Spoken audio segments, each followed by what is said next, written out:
적폐 가수로 공격을 받았던 지난 대선에서 전인권 씨가 막판에 초대받았습니다. 잠시 후 기념 공연 때 전인권 씨가 공연할 예정입니다. 국민 통합 차원에서 상록수를 부를 예정인데, 아니 김재 변호사님, 적폐 가수로 전인권 씨가 공격받지 않았습니까? 문재인 후보를 당시 지지하지 않았다는 이유로. 그렇죠. 뭐 나쁘게 말하면 문바고요. 또 본인들이 사용하는 달빛 기사단이라는 이름도 있는데, 예. 이제 안철수 후보를 지지했잖아요. 전인권 가수께서. 그러고 나니까 이제 인터넷상에서 이제 문바들이 한꺼번에 달려들어서 적폐 가수다. 네, 그럼 적폐 가수다. 예. 네.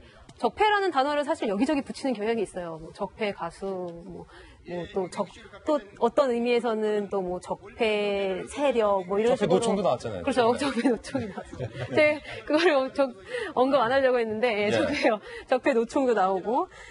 근데 이제 그 전인권 가수는 사실 그 촛불 집회 당시에 박근혜 전 대통령에 대한 그 탄핵을 요구하면서 저 상록수라는 곡을 불렀었습니다. 그래서 지금 다시 또 저 상록수를 먼저 부르고 그 다음에 님을 위한 행진곡 노래를 부른다고 하죠. 예. 네, 상록수부터 먼저 시작하는 것에도 또 어떤 의미가 있는 거겠죠. 이제 우리가 스스로 창출한 지금 민주주의 사회 이런 거에 대한 이야기를 다시 불러일으키고 또 5.18과 연장선상에 있는 우리의 개혁에 관해서도 지금 이야기를 하려고 하는 그런 의미로 들립니다. 또 적폐 가수 하니까 또 옛날 일도 생각나는데요. 옛날 일은 아니고 이제 최근에 예. 또 진행되고 있는 일인데 최근 표절 논란도 있었잖아요. 예. 그 걱정 말아요 그대는 저 전인권 가수의 정말 대표곡이라고 할 수 있는데 예. 그게 이제 독일의 모 그룹 노래를 베꼈다. 뭐 이런 표절 시위가 있었고 논란이 있었고 그 논란이 사실은 문바들에 의해 조작된 논란이라는 그런 의혹도 일각에서는 있었을 정도인데. 예. 의혹이 의혹이군요. 그렇죠. 전인권 가수는 이 의혹을 해명하기 위해서 사실 독일에 가겠다.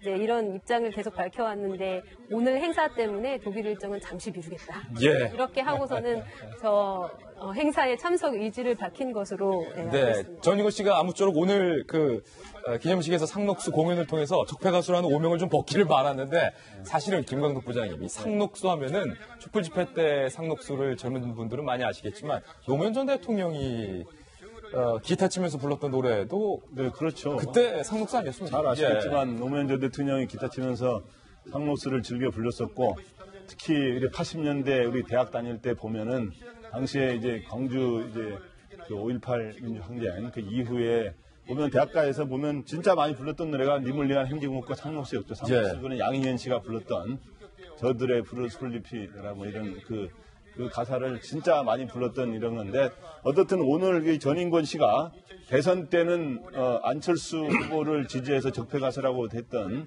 사람을 초청해서 불러가지고 통합의 계기를 마련하는 집에 좋은 점이지만 이거는 꼭 다시 지적을 해야 되겠어요.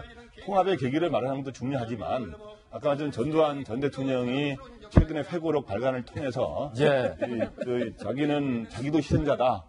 자기는 발포 명령을 하지 않았다 하는 거는 진짜 이해할 수가 없는 일이고 100배 사죄해도 모자랄 판인데 저는 이번에 통합과 함께 역사에서의 교훈을 37년이 지났지만 다시 찾는 계기가 돼야 된다. 그건 뭐냐 하면 역사의 교훈을 다시 찾는 거는 진상이 지금도 규명이 안 된 것들이 있단 말이죠. 그렇기 때문에 그중에 대표적으로 아까 봤지만 발포 명령자가 진짜 첫 발포 명령자가 누군지 분명히 밝혀내야 되고 아까 좀 헬기 소사에 관한 것도 밝혀내야 되지만 당시 피해자가 어떻게 되는지를 다시 하고 이거와 함께 이 5.18 민주화 운동 그거와 함께 예를 들어서 이제 제주 4.3 항쟁 같은 경우도 보면은 그 2차 세계대전 이후에 어디서 벌어진 지 가장 피해자가 많이 나온 사건이라 그래요.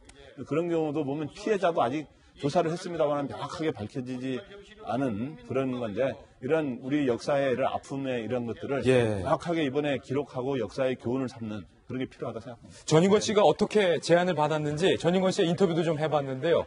전인권 씨 발언 한번 살펴볼까요? 16일쯤 갑자기라는 게 중요하죠. 갑자기 제안받았다.